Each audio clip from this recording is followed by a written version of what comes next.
Nuevas alternativas para la producción de pollos libres de antibióticos, a cargo del doctor Luis Gómez, patrocinado por Phibro Animal Health.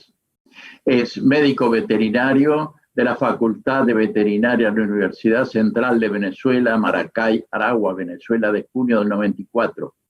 Con una maestría en Medicina Aviar del Departamento de Medicina Aviar de la Universidad de Georgia, Athens, Estados Unidos, diciembre de 1997.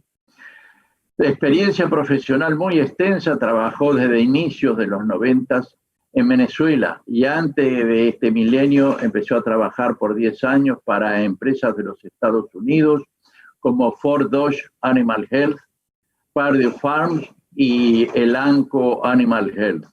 Desde 2008 y por 6 años trabajó para empresas de la producción avícola venezolana, Protinal, Proagro, Agropecuaria LS2000 SC. Trabajó para Boehringer Ingelheim del 2014 al 2019 y es director global senior de Phibro Animal Health Corporation, Estados Unidos, enero del 2019 a la actualidad.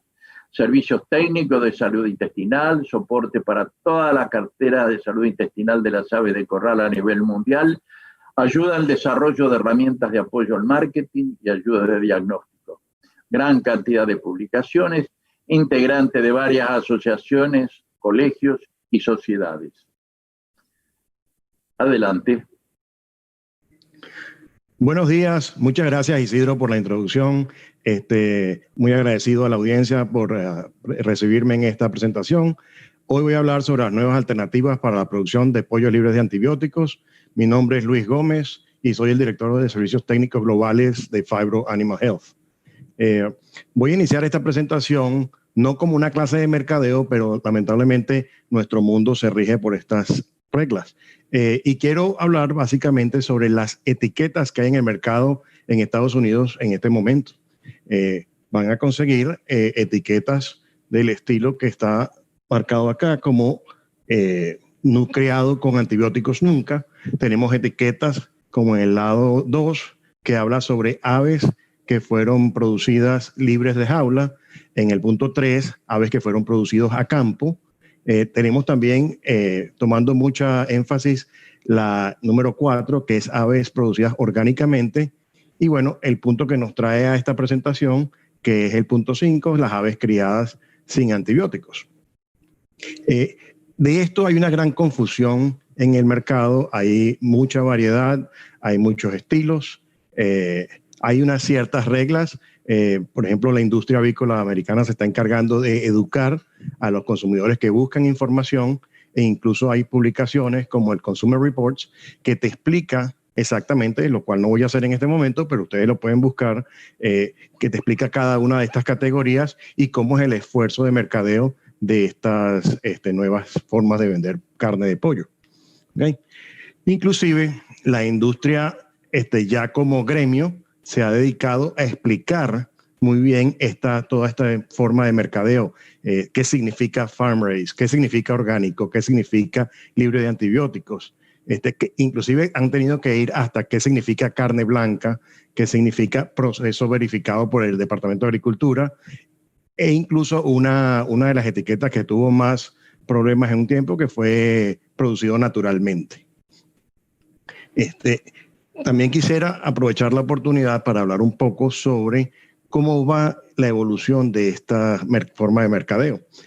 Aquí tenemos una gráfica que nos facilitó el sistema de tracker de salud de pollo de engorde de aquí de Estados Unidos, del señor Renier. Y fíjense en este caso cómo va el consumo de antibióticos en el alimento en bajada desde el 2014 hasta la fecha en 23%, y una nueva definición que él llama eubióticos, que enmarca casi todos los nuevos ingredientes en el alimento que se están utilizando, tipo probióticos, prebióticos, fitogénicos y ese estilo. ¿Okay? Y fíjense cómo va en incremento. Inclusive, cuando él hace la revisión por marca, por estilo, con lo que hablamos de las etiquetas, fíjense que en el 2015 las aves producidas lo que llamamos convencionalmente, y él en este caso habla de espectro full, es 33%, lo cual casi al cierre del 2019 es solo 3%, mientras que lo que nunca recibió antibióticos, que significa que ni siquiera fueron vacunados en incubadora con antibióticos hasta el momento que fueron mercadeados, pasó de 13% a 58%. Y en el medio están los otros dos sabores de este esfuerzo de mercadeo, que también van reduciendo su tamaño a lo que va pasando el tiempo y la forma de consumir pollo en Estados Unidos. Otro punto que mencioné antes es el tema de el antibiótico en la incubadora. Fíjense que cuando ellos hablan de NAE o nunca recibieron antibióticos, eso significa que no deben recibir antibióticos en incubadora. Y ustedes pueden ver allí cómo de 90% que se utilizaba en el 2010 pasa a casi 16% y según tengo entendido ya para esta fecha está por debajo de 5%. Y mucha gente pregunta por qué producir libre de antibióticos. Obviamente hay mucha discusión en la calle, la gente habla mucho de esto, de que es mejor, que no es mejor, que antes consumíamos muchos antibióticos, y los medios se han encargado de amplificar esta noción.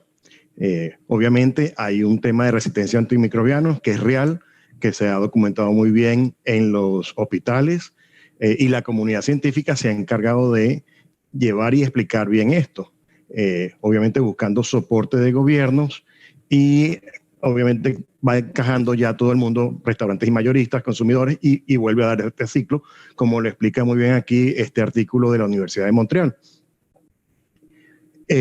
Inclusive la industria en este modelo de adaptación ha hecho un compromiso bien serio donde las grandes empresas toman una posición sobre el tema de antibióticos y cómo lo van a usar de ese momento en adelante responsablemente o simplemente retirarlos de sus programas de cría. Y van con sus marcas especiales o van con sus marcas tradicionales. Obviamente ese compromiso también viene con el compromiso de las cadenas de restaurantes que hacen el mismo tipo de implicación, donde ellos tienen que estar siguiendo lo que sus consumidores le piden. Pero nada de eso es posible si el gobierno no soporta ese esfuerzo. Lo tiene que hacer por sus regulaciones, haciendo requerimientos, verificando esos requerimientos y obviamente estas clasificaciones como la que conversábamos temprano, ¿ok? Obviamente el de que ha estado toda la vida, que es inspeccionado por un personal del Departamento de Agricultura, pero ahora que es certificado de uso responsable de antibióticos o incluso que ha sido criado sin antibióticos. Y bueno, estos últimos dos puntos acá, que son el tema de orgánico y que son alimentados sin GMO o organismos modificados genéticamente. Pero hay un punto bien interesante acá. ¿Ya producíamos libre de antibióticos realmente? Bueno, si se ponen a analizar un poco, sobre todo los veterinarios, los que nos dieron en clase en farmacología, obviamente nosotros teníamos que estudiarnos bien las dosis, los periodos de retiro, la duración de los tratamientos, de manera de poder hacer un uso responsable de ese antibiótico, ya fuera inyectado, parenteral, o fuera en el alimento, o fuera oral. ¿Okay? Y esto lo que hacía era de que si el animal destino era de producción, garantizaba de que no hubiese residuos de ese antibiótico en la carne. Por lo tanto, siempre hemos producido libre de antibióticos. Lo único que este cambio de ahora es que verifica que nunca entró en la cadena de producción. ¿Ok? Y aquí viene algo muy interesante que el doctor Cervantes en este artículo que publicó en el 2015 hace, que es, ¿hay algún otro beneficio en criar aves libres de ABF? Es más saludable, es más seguro, es más nutritivo. Realmente nadie ha hecho esa aseveración. ¿Okay? La carne va a tener que siempre ser cocinada y manipulada adecuadamente, de manera que no haya bacterias viables que nos puedan afectar a los humanos. ¿ok? Y obviamente que estas bacterias muertas nunca podrían transmitir la resistencia a los antibióticos. Entonces es un punto interesante y a la vez controversial, ¿no? Y bueno, este tema interesantemente ha evolucionado y sigue evolucionando dramáticamente y a nivel mundial, no solamente Europa y Estados Unidos, sino también lo estamos viendo en Asia. Hay mucho interés en Latinoamérica y bueno, hay algo bien interesante aquí, que es el punto de si los veterinarios podrían tener un desacuerdo filosófico con una política de no uso de antibióticos y permitir, por lo tanto, no que los animales sufran por la enfermedad. Y eso tiene una precaución que toma tanto el colegio o los colegios de veterinarios de los países, de manera de que no haya cambio en el bienestar animal de los animales cuando estás haciendo esto.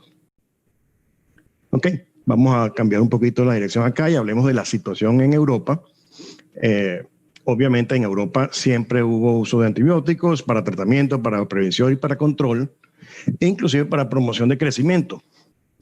Pero como vemos en esta línea de tiempo, en el 1986 Dinamarca decidió eliminar todo el uso de antibióticos con el destino de promoción de crecimiento. ¿Okay? Y la Unión Europea, 10 años después, empezó su programa de empezar a eliminar antibióticos hasta que llegó el 2006, 20 años después de Dinamarca, y hizo la misma cuestión. Aquí hay algo interesante y es algo bien inteligente que se hizo en Europa. Obviamente reconociendo la coccidiosis como una enfermedad principal y devastadora, como sigue siendo y como lo ha sido, ellos decidieron mantener el uso de ionóforos. En esto, como son antibióticos que no son de interés humano o para la salud humana, entonces ellos mantuvieron eso y hicieron un oficio en ese 2008, donde establecieron esta posición. ¿Okay? Y quizás ese último punto es el establecimiento de SBAC, que es un sistema de reporte y de uso de antibióticos. Y vamos a ver un momentico algunas gráficas de esto. En este punto nos estamos enfocando en Holanda. Y aquí se puede ver claramente, esto que está en morado es justamente el momento en que ellos comenzaron a declinar el uso de antibióticos para promoción de crecimiento y el momento en que justamente lo eliminan.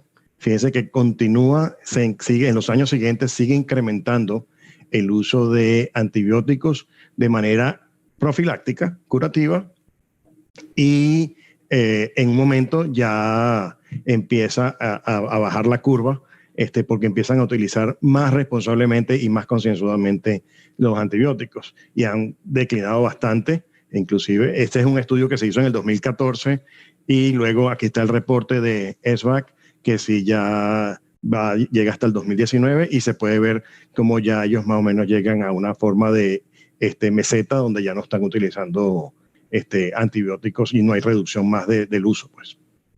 ¿Okay? Aquí estas gráficas también que reporta SBAC, y este es el último reporte del 2020, lo puedes ver por país y por familia de antibióticos. Y una de las cosas interesantes acá es que ellos hacen este análisis por la cantidad de kilos tratados. ¿Ok? Entonces, por lo tanto, cuando ves a Dinamarca es fácilmente comparable, por ejemplo, con cualquiera otro de los países ahí en el ranking, solo que ellos tienen mucho menos aves que tratan y los tratan más concienzudamente que otros países. Pues. ¿Okay? Y bueno, obviamente tienen más de 30 años de experiencia en este manejo, ¿no? Ok, bueno, ya hablamos de algo de las etiquetas, hablamos de algo de Europa, y quisiera ya empezar a entrar en materia, pero antes de eso quiero hablar de cómo simplificamos los conceptos de producción libre de antibióticos en Estados Unidos de manera de poder intercambiar información. Obviamente todo lo que hacíamos antes lo estamos llamando convencional. Eso significa que puedes criar aves con antibióticos tanto en la incubadora como en el alimento, e incluso en campo, obviamente, en el agua de bebida. También puedes utilizar anticoxidiales químicos e ionóforos y puedes utilizar vacunas de coccidia. Eso es lo que definimos como convencional. ¿Okay? Luego tienes lo que se llama antibiotic free, libre de antibióticos, donde ya no se permiten antibióticos de ningún tipo, y puedes utilizar anticoxidiales químicos e ionóforos y vacunas de coccidia. ¿Okay? Finalmente tienes el NAE, o que nunca reciban antibióticos, y aquí sí, igualmente, no se permiten antibióticos, pero no se permiten anticoxidiales ionóforos. Puedes utilizar químicos para control de coccidia y puedes utilizar, obviamente, vacunas para control de coccidia. ¿Okay? Entonces, simplificando, convencional, ABF y NAE, y así es como vamos a ir conversando en el resto de la charla, ¿no? Otro punto importante, antes de entrar en el primer caso, obviamente cuando criamos pollos, y muchos de nosotros acá hemos visto esto y nos hemos hablado del iceberg, ¿ok? Cuando tenemos un gran desafío cada vez que criamos pollos, y en ese desafío tenemos mucho de manejo, ¿ok? Que es lo que está justamente debajo del agua acá, que poca gente ve y trata de atacar. Entonces, obviamente tenemos las cosas principales, ¿no? Agua, alimento, luz, aire, temperatura, todo eso, disponibilidad, manejo de esto. Igualmente también tenemos ya tópicos no tan gruesos como la humedad, cama, periodo entre lotes, limpieza y desinfección. Y bueno, obviamente vacunas, disponibilidad de vacunas, tipos de vacunas para tener un buen programa de bioseguridad. Y qué tecnología vamos a utilizar o podemos tener a nuestra disponibilidad en campo para usar. Y finalmente, bueno, calidad de pollito, ¿no? Y esto es un punto muy, muy importante, y lo vamos a hablar un poquito a fondo en esta presentación. Y es un tema que vamos a tocar bastante también después de ese, es salud, y específicamente salud intestinal, ¿okay? Que es clave de aquí en adelante cuando una compañía decide pasar de convencional a cualquier sabor libre de antibióticos. ¿Okay? Entonces, hubo una presentación en el año 2019 en Washington, D.C., en el marco de la AAAP, donde el doctor Bishop habló sobre un estudio retrospectivo de variables de producción y su incidencia, y la incidencia de enteritis necrótica en un complejo que pasó de convencional a NAE. Aquí hay, de aquí en adelante, hay bastantes números y un análisis bien interesante que hizo el doctor en su trabajo de graduación para la maestría. Por ejemplo, en la primera gráfica podemos ver que él lo que muestra la mortalidad, y en esta mortalidad pone una raya en el medio del proceso de control donde dice la transición. Entonces, en septiembre del 2016, esta empresa pasó de convencional a libre de antibióticos siempre. O sea que sacó el antibiótico del alimento, sacó el antibiótico de la incubadora, y no pudo utilizar ionóforos en su estrategia de programa anticoxidial. Entonces podemos ver que en el momento que toman esa decisión, fíjense cómo se dispara la mortalidad, ¿okay? Cuando llevaban un promedio de 5% en los últimos meses antes, y saltan de un solo golpe a 10%, y de ahí en adelante pareciera que tomaran control, pero sigue sub y baja y con picos, ¿no? Si agarramos esa misma gráfica y le sobreponemos la conversión, pueden ver cómo la conversión inclusive es una montaña rusa mucho más fuerte que la misma mortalidad. ¿Okay? Fíjense que era un complejo que tenía quizás algunos problemas antes, pero fíjense cómo los problemas se amplifican después, ¿no? Pareciera que fuera sin control. Y algo que me pareció súper interesante en su análisis es que él colocó encima de esa tabla los programas anticoxidiales. Por ejemplo, en negro tenemos allí un programa de químico ionóforo y un programa luego de lo que llaman acá en Estados Unidos BioShuttle, que es utilizando vacuna de coccidia con un ionóforo a baja dosis. ¿Okay? y fíjense más o menos el momento antes de la transición, y luego cuando pasan a la transición, realmente obtienen una especie de estabilidad cuando pasan a vacuna solamente, ¿no? No muy claro, pero algo más de estabilidad que al principio, cuando estaban solamente con químicos o shuttle químico o bioshuttle químico con vacuna, ¿no? Cuando empezamos a analizar números, obviamente el programa dividido en esas fases, dependiendo del programa de anticoccidial, fíjense que quizás llega un momento cuando empieza a usar la vacuna y los químicos, donde la vacuna sola pareciera poder llevar el programa sin necesidad de los químicos. Obviamente aquí hay algo que es algo que vamos a explicar más adelante de cómo hace para que la vacuna sola rinda de esta forma, ¿no?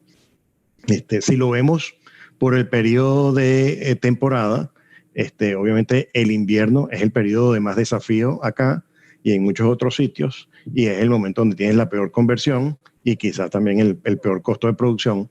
Y el verano es donde está totalmente al revés, donde tienes más control de muchos factores y bueno, también tienes ese beneficio, ¿no? Cuando todo está hecho y ya estamos listos y estamos comparando ahora sí números gruesos entre antes y después, puedes ver que este complejo en esta empresa logró tomar control sobre el proceso e inclusive disminuir su costo de producción previo a la transición a libre de antibióticos. ¿Okay? Y quizás podemos ahondar un poquito en eso cuando vemos ya esos números de forma separada, ¿no? Fíjense como casi todos los números son mejores, tanto en conversión como en mortalidad, ¿okay? Y inclusive el costo es menor también. Y quizás uno de los puntos que no lo vimos antes es que ese costo, la mayor parte de ese costo era en la conversión alimenticia, ¿okay? Y en el alimento, obviamente, acá en Estados Unidos no es tan fuerte, es más o menos como 70% del costo, pero en otros sitios puede ser hasta un poco más de 80% del costo de producción. Entonces, cualquier ahorro en esa área es gratamente recibido, ¿no? Uno de los puntos acá en este programa de vacuna solamente es que no fue solo la vacuna, sino fue una nueva forma de pensar que está tomando posición acá en Estados Unidos fuerte, y la voy a conversar en las siguientes láminas, pero quizás en una forma gráfica la voy a explicar después que revisemos esto, ¿no? Y es el uso de vacunas de coccidia con fitogénicos, en este caso Magnify. Por ejemplo, en este caso de esta vacuna, nosotros hemos hecho muchos estudios con este fitogénico. En este caso solamente estoy usando 4 de los experimentos, son experimentos bien grandes, y una de las cosas importantes es la consistencia de resultados que se obtienen y se esperan cuando haces esta mezcla de vacuna y fitogénico. En este caso, de los 4 experimentos, siempre hay una diferencia estadística significante, con un valor P de menos de 0.001 para conversión alimenticia, o sea que es algo bien esperado, que va a obtener una reducción en la conversión y un incremento en el peso corporal. ¿Ok? Y esto lo tratamos de analizar viendo ocitos por gramos, y vemos que hay una modulación de los ocitos por gramos cuando se agregan estos fitogénicos, específicamente que estamos hablando acá. ¿Okay? Bien interesante, independientemente de la cantidad con que se haga ese ciclaje inicialmente. Fíjense, por lo menos en ese experimento número 2, que hubo casi 19,000 ocitos por gramo en la sola vacuna, casi la reducción fue de 50% en el caso de que está mezclado el Magnify. No lo tengo acá, pero tenemos también experimentos donde hemos demostrado que no se afecta la inmunidad que haga la vacuna por la presencia de este fitogénico en el producto. Pero ese trabajo lo presentamos en la AAAP este año y bien interesante el hallazgo. Ok, bueno, ya más o menos explicamos el tema en pollos de engorde, pero obviamente no es solamente un tema de alimento. Aquí hay que darle un poquito más de holística a la situación, ¿ok? Entonces, un compañero de trabajo acá en Estados Unidos me facilitó esta tabla. Esto es más o menos la experiencia de ellos cuando han ido en este proceso, complejo por complejo, y obviamente ellos empiezan desde las gallinas hasta los pollos, ¿no? Y entonces aquí están básicamente los focos fuertes de cada uno, ¿no? Vamos a hablar un poquito más o menos cada uno de ellos y seguimos, ¿no? Ya hemos tocado un poquito el tema de alimentos, pero vamos a enfocarnos en las otras 3 partes. Entonces, por ejemplo, en las reproductoras, esto no es un descubrimiento increíble, es más, las casas genéticas se encargan duro de presionar en este punto a todos sus clientes, y es que tenemos que tener un huevo fértil limpio para llevar a la incubadora. Por lo tanto, enfocarse en entrenar gallinas a poner en nidos, ¿okay? Mantener los nidos limpios y mantener la cama seca se convierte en unos puntos muy, muy importantes cuando pasas a producir libre de antibióticos. Necesitas mejorar el ovopaquete a un punto casi perfecto, ¿no? Por ejemplo, este mismo compañero me facilitó esto. Esto es un trabajo publicado en 1980, donde habla del contenido bacteriano sobre la cáscara del huevo. Y aquí puedes ver que nunca produces huevo estéril. Obviamente no sale de un sitio estéril, por lo cual tienes que tener una línea base de cuántas bacterias tienes sobre la cáscara.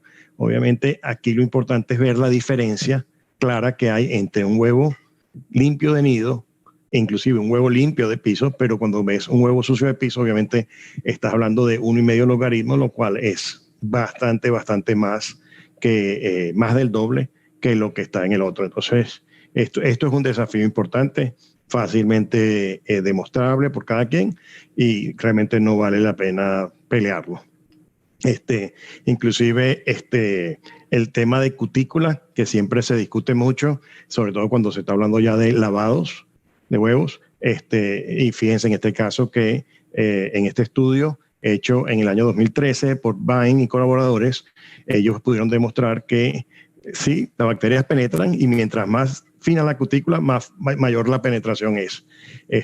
Inclusive este compañero utilizó esta información para demostrar en el tiempo, y bueno, hay un tiempo que es entre 55 y 60 semanas, donde la cutícula realmente es bastante fina. Así que cualquier cosa que puedas hacer para preservar esta cutícula es súper importante. Obviamente mejorar la ventana de nacimiento, no voy a hablar de esto, pero esto es algo crítico. Obviamente las casas genéticas y las compañías de incubación presionan muy duro sobre esto, y esto realmente hay que poner a la gente a que se enfoque en esto y que lo documente.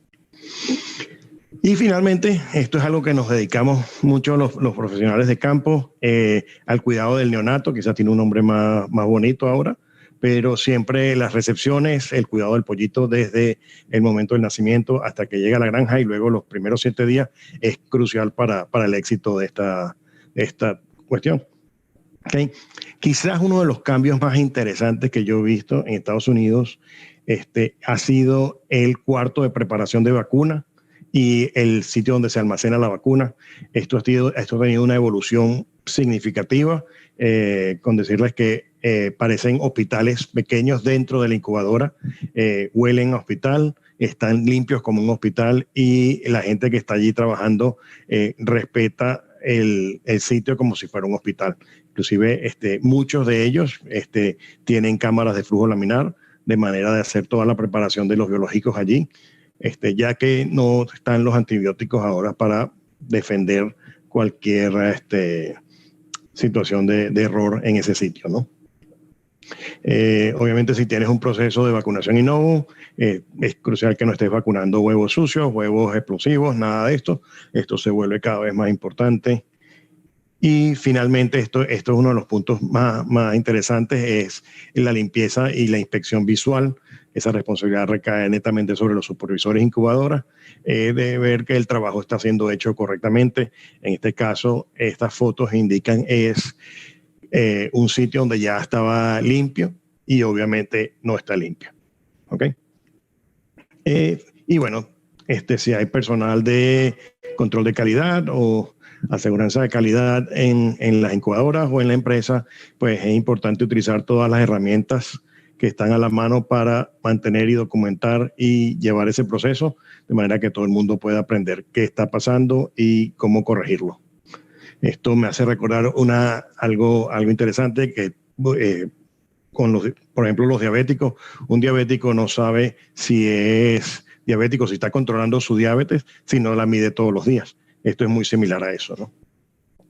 En esta experiencia de este compañero, cuando sacaron los antibióticos, aquí se ve claramente la progresión de la mortalidad de primera semana, donde quizás tenían un proceso más o menos controlado, donde tenían entre 0.5, 0.8%, quizás un promedio de 1, justo aquí antes de pasar, pero en el momento de pasar, pues simplemente la mortalidad de primera semana se dispara, porque no tienes nada que te ayude a mantenerla. Por lo tanto, tienes que tomar una cantidad de previsiones al respecto. Tener mucho cuidado con huevos de hembras mayores de 50 semanas, y ese tipo de cosas, ¿no? Por cierto, un compañero de Aviagen, el doctor Rousseau, me prestó un par de diapositivas sobre las recomendaciones que ellos hacen cuando un cliente de ellos está pasando a NAE, y uno de los puntos interesantes acá es temperatura, ¿okay? Ajustar temperatura, humedad relativa, programas de luz, asegurarse de la cama de manera de evitar pododermatitis complicadas, obviamente evitar sobrecalentamientos para evitar osteoartritis vertebral, y bueno, de que el manejo en la recepción de pollitos debe ser perfecta, inclusive cuando se trata de pollitos de reproductoras jóvenes. Y el objetivo es disminuir el desafío bacteriano. Entonces, elaborar un buen plan de limpieza y desinfección y ajustarse a él, sanitizar el agua, verificar los bebederos, ya hablamos de la cama, minimizar reacciones postvacunales, específicamente a la vacuna de coccidia, pero también a las vacunas respiratorias, y tener en control otras enfermedades como las inmunosupresoras. ¿Okay? Finalmente, este punto sobre casuística de campo me lo comparte este otro compañero, sobre que este fue uno de los desafíos grandes de ellos al pasar de un sistema de producción al otro, y fue enteritis necrótica, y bueno, obviamente afecta salud intestinal. Uno de los puntos que ellos vieron es que no todas las enteritis necróticas son las mismas, no se presentan las mismas, y obviamente son diferentes estadios en un lote. Aquí tienes una gráfica interesante de lo errática que es la enteritis necrótica de acuerdo a las granjas que están en producción en ese momento. No todo el mundo, no todas las granjas pasan ese evento. ¿Okay? Y es muy, muy importante establecer un plan de manejo de la clínica. Por ejemplo, crear alertas. En este caso, aquí pueden ver, ellos manejan un número que es simplemente 0.3%. Si la mortalidad es menor a 0.3%, puedes hacer un tratamiento soportivo con solubles en el agua. Si es de 0.3 a 0.6%, obviamente el tratamiento soportivo es importante, pero ya quizás necesita un diagnóstico veterinario y una confirmación de la condición en caso de que se vaya a disparar la mortalidad, y si necesite un tratamiento con antibiótico para poder atacar la situación y disminuir el sufrimiento de los animales, ¿no? Ya que estamos hablando de enteritis necrótica y la casualidad y la razón de la erraticidad de esta misma, un compañero de otra empresa llamado el Dr. Joe Klein presentó en el 2018 en la AAAP algo que se llama la torta causal de la enteritis necrótica. Y bueno, es muy de conocimiento de mucha gente que la enteritis necrótica está asociada a Clostridium perfringens y a algunos de los Clostridium perfringens y a coccidiosis, ¿ok? Pero de que hay una serie de factores que influencian si esto ocurre o no ocurre. Y es esta gran lista que él consiguió y lo vio en su propia experiencia, y bueno, lo compartió, y realmente ese es el problema de enteritis necrótica, y por eso en un complejo a veces tienes 2 granjas en una semana y a veces tienes 10 granjas o a veces no tienes nada, y es así de errático. Uno de esos puntos erráticos es la coccidiosis. y dependiendo de qué es lo que te afecta coccidiosis. Por ejemplo, el doctor Matis y el doctor Klein también publicaron esto, donde demostraban cuál era la eimeria que afectaba más a la conjunción con Clostridium para producir enteritis necrótica. Y en este caso vimos claramente cómo la eimeria máxima pues es la que actúa con mayor prevalencia allí, ¿no?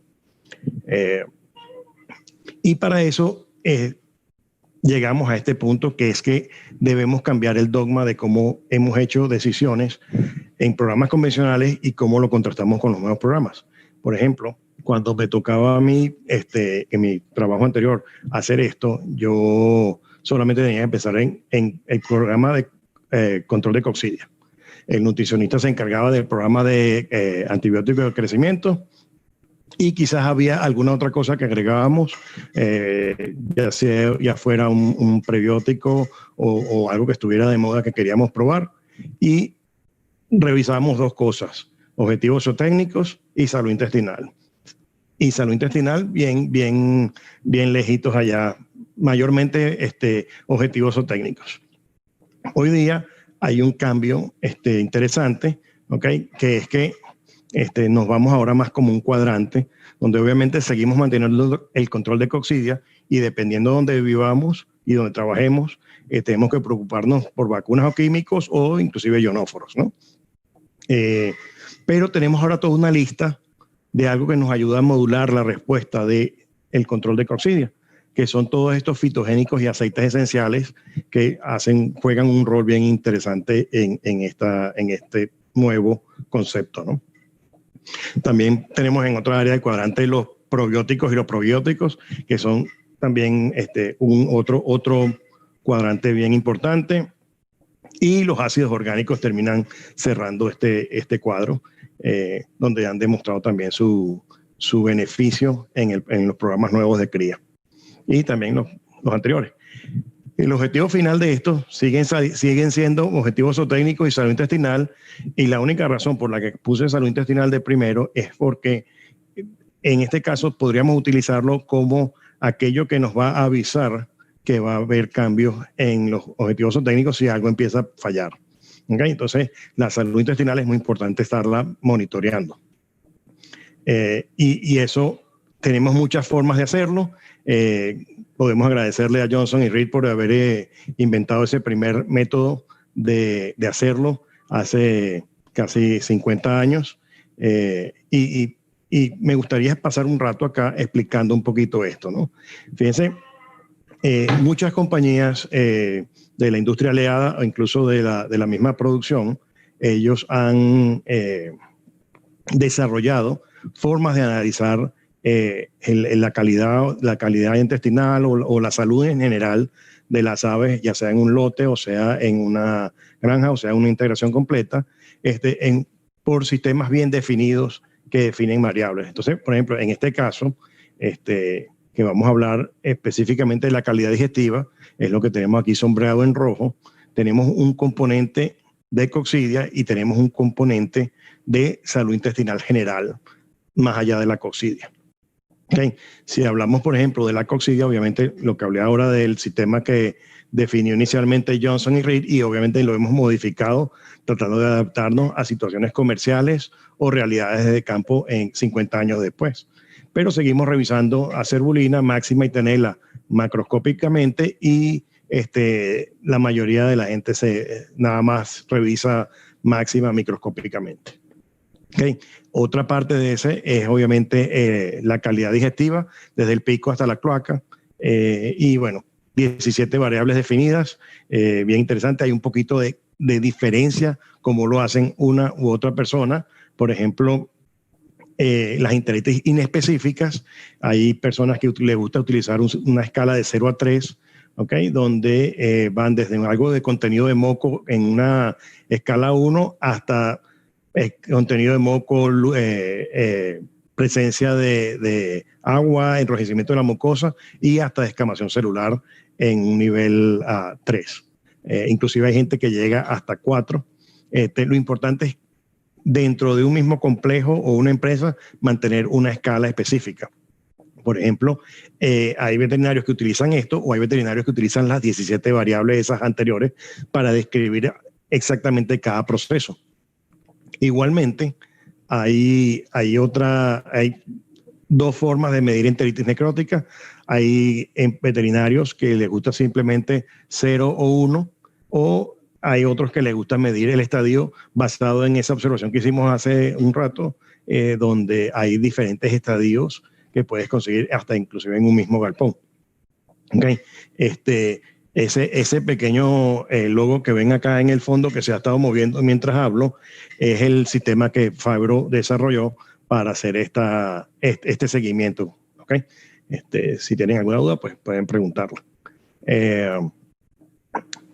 Pero en general, cuando están volviendo al tema de Estados Unidos, cuando ellos se enfocan en su tema, ellos solamente tienen acceso a dos formas de control de coccidiosis. O usan químicos, ¿okay? O usan vacunas. Y la recomendación aquí que hace el amigo es que hay que definir los químicos como son, si son químicos suaves, si son químicos muy efectivos, obviamente costo, disponibilidad, sostenibilidad del proyecto a largo plazo, y qué ocurre cuando tienes brotes de enteritis necrótica. El tema con la vacuna es muy similar porque no todas las vacunas son iguales, no todas ciclan iguales, no todas tienen la misma recomendación de ser manejadas igual, sino que hay pequeñas variaciones entre manufacturadores y luego sobre el tipo de vacuna, si es precoz o si es no atenuada. ¿Okay? Y luego tienes quizás un poquito de aquí de experiencia o uso histórico de estos programas, ¿no? Ese es otro punto aquí que hay que recalcar. Solamente para ahondar un poquito en el tema de coccidiostatos, es bien interesante. Hay gente que en este monitoreo que hacen del componente de coccidia ven en sus complejos que a veces cicla muy temprano. ¿Okay? Como que si fuera una vacuna o si fuera un programa fuera de control. Entonces necesitan utilizar químicos que actúen más temprano. Pero en algunas situaciones es al revés. Entonces necesitan utilizar químicos quizás que no sean tan eficientes y logran esta curva que es como que si estuvieras utilizando quizás una vacuna más atenuada, ¿no? Entonces, lo importante es saber cuál es el escenario en el que está tu empresa en ese momento para lograr colocar ese programa de coccidia más efectivo, ¿no? Otro punto importante acá es saber la historia. Si no tienes químicos, si no tienes ionóforos, en el programa, se hace más complicado y lo que te quieres tratar de hacer es no repetir el químico todo el tiempo. Hay químicos que requieren mucho descanso, como es el ejemplo de que tenemos acá en amarillo, para poder ser efectivos otra vez, y hay químicos que realmente los puedes manejar todos los años, pero quizás un poquito más concienzudo, pero sí tienes que tener bastante raciocinio cuando los vas a hacer, pero documentándolos es más fácil de manera de poder saber cuál vas a usar más adelante. ¿Okay? Otro punto de vista aquí interesante son interpretación de los scores de lesiones. Obviamente, cuando hacemos una sesión de necropsia, queremos saber cómo salió y cuáles fueron el score de lesiones promedio, por ejemplo, de cada una de las especies. Y a veces queremos también, obviamente, saberlo por granja, ¿ok? Y no solo saber individualmente las eimerias, sino también sacar un promedio más o menos de qué es el score de lesiones. ¿Qué es lo que quieres hacer? Quieres desarrollar una gráfica de este estilo que te permita saber cuándo es el momento de mayor desafío y cuándo es el momento que debes enfocarte en las estrategias para ayudar a mitigar el daño, ¿no? Esto es súper importante. Por ejemplo, en este ejemplo que estamos usando acá, esta es una empresa que todos los meses estaba haciendo su revisión y obviamente lleva un proceso de control okay, que está acá y por todas las especies y por el total, y luego a la vez va agregando otras capas de información para saber si hay algo que está siendo afectado, y obviamente utiliza la calidad intestinal como el parámetro que le va a avisar si va a afectar ya sea conversión alimenticia o ganancia diaria de peso. Total que es un sistema bien interesante de utilizar y de utilizarlo bien dentro de una empresa. Y en este caso estoy utilizando solamente el componente de Coccidia, pero obviamente uno puede agregar otros parámetros digestivos. En este caso tengo proventriculitis o erosión de molleja, también lesiones orales, pero puedes agregar cualquier cuestión de manera que puedas hacer ese seguimiento rutinario y que sea el que te avisa si va a venir algún daño o algún efecto negativo sobre el rendimiento. ¿Okay?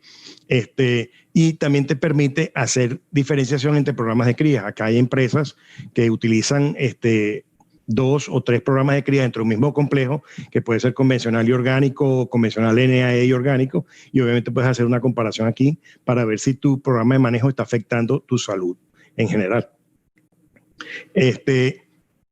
Una recomendación general es clasificar los productos de este grupo grande que está creciendo de fitogénicos, aceites esenciales, probióticos, prebióticos, ácidos orgánicos. Es importante que te dediques a la tarea de clasificarlos para saber en qué son buenos y en qué no son tan buenos. ¿Okay?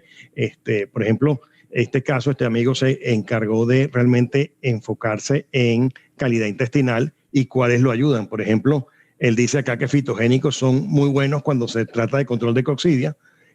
Inclusive hizo su morfometría para saber si había eso que estaba diciendo era correcto. No está muy claro con probióticos y así, pero es importante esta clasificación. Fíjense, en el caso de la derecha, donde está documentando la enteritis necrótica, obviamente es un tema ya más de probióticos que pueden tener un efecto mejor que inclusive algunos fitogénicos. ¿Okay? Pero hacerse esta tarea y poder clasificar estos productos, ya sea por modo de acción o inclusive por rendimiento, es también bien importante. Okay. Un último punto antes de cerrar, obviamente pollos de engorde está siendo bien documentado, pero también hemos tenido buenas experiencias en reproductoras y este estudio es netamente de campo, esto no es un estudio controlado y utilizamos este producto fitogénico de quillaja y yuca, se llama Magnify, y evaluamos 2 puntos, mortalidad tanto semanal como total durante el periodo de uso y luego coeficiente de variación del peso.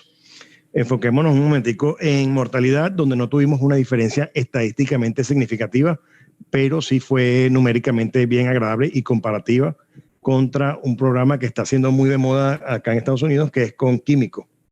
¿Okay? Entonces, aquí está la diferencia, 1%, pero obviamente no, el valor que nos dio DP fue de 0.08, lo cual no es estadísticamente significativo. Por el contrario, el coeficiente de variación de peso en el periodo que fue alimentado el fitogénico de 0 a 12 semanas, de 3 a 12 semanas, perdón, sí tuvimos una diferencia significativa de un P de 0.001. Y aquí lo pueden ver numéricamente, que es aproximadamente 1%. Esto es muy, muy bueno y es muy repetible. Lo estamos viendo cada vez más y su uso cada vez más se usa estos fitogénicos en las reproductoras, justamente con este objetivo. Finalmente, para terminar la charla, me gustaría tocar este último punto también que hace Cervantes en su artículo. Okay, que mientras algunos productos alternativos tienen efectos específicos, fisiológicos, inmunológicos o bacteriostáticos sobre el intestino, ninguno, hasta la fecha, tiene el rango y amplitud de efectos que tienen los antibióticos. Obviamente, mientras más sabemos sobre estos productos alternativos y sus combinaciones, ya estamos viendo que estamos acercándonos bastante a los antibióticos. Okay. En resumen de esta charla, me gustaría hablar de que cuando criamos pollo sin antibióticos, obviamente es una decisión basada en marketing o ventas, pero requiere de apoyo de veterinarios y nutricionistas, un punto de vista bien técnico, ¿okay? Y saber que se va a obtener todo el beneficio de este esfuerzo en la venta de la carne de pollo. Hoy día, acá en Estados Unidos, mucho de este pollo ya no está siendo vendido como un plus, sino está siendo vendido como un genérico o un commodity, como se le dice. Okay. Creo que enfocamos bien el punto de salud intestinal en campo, que hay que monitorearlo, que hay que ser rutinario, que hay que ser consistente y mezclar las diferentes capas de producción de manera de poder dar esa relevancia y esa capacidad de pronosticar los daños en campo, ¿no? Un punto bien interesante sobre la investigación aplicada sobre salud intestinal. Es bien interesante todas las personas que están involucradas en este soporte de fitogénicos o probióticos o aceites esenciales, están enfocados en la investigación aplicada de saber cómo es su producto, cómo funciona. Pregunten por estas pruebas. Estas pruebas son definitivas para la implementación de estos productos en sus empresas. ¿Ok? Y bueno, finalmente experimenten su operación. Pueden haber diferentes niveles de experimentación. Puede ser en batería, en corrales de piso, granjas experimentales, inclusive en contratos especiales. Eso se está viendo bastante otra vez. ¿Okay? Siempre tome decisiones informadas basadas en los datos que obtienen de estos experimentos. ¿Okay? Y dedíquese a analizar sus desafíos, porque cada realidad es distinta a la realidad que les estoy contando yo acá de estos ejemplos que les traje a esta charla. ¿Okay? Y el último punto, que es el punto más importante, traten de mantener el uso de ionóforos, no defiéndanlo así como lo defendió Europa, de poderlos mantener como antibióticos que no es de interés para uso en humanos y que solamente serían utilizados para salud animal y específicamente coccidiosis. ¿Okay? Bueno, con esto me despido y agradecido nuevamente por la oportunidad. Cualquier pregunta la responderemos a su tiempo.